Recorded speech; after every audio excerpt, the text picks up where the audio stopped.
Just saw a new study about GLP-1s and dementia. It looked at nearly 65,000 adults over the age of 50 with type 2 diabetes. At first glance, the findings sound concerning. People treated with GLP-1 medications had a higher rate of cognitive impairment over 10 years compared to those not taking GLP-1s. But here's the twist. They also had a significantly lower risk of death. In other words, the researchers believe this may be a survival paradox. The GLP-1 group may not necessarily have had a higher risk of dementia, but rather they may have simply lived longer, giving them more years in the window where dementia and mild cognitive impairment become more common. That distinction matters. The study does not prove that GLP-1 medications cause dementia. It was retrospective, meaning researchers looked back at existing data. That kind of study can show associations, but it can't prove cause and effect. Still, the finding is important because it reminds us of something we talk about all the time.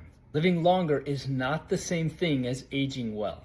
If we expand our lifespan without protecting metabolic health, vascular health, muscle mass, mitochondrial function, sleep, detox, and brain resilience, we may simply extend the number of years someone is vulnerable to cognitive decline.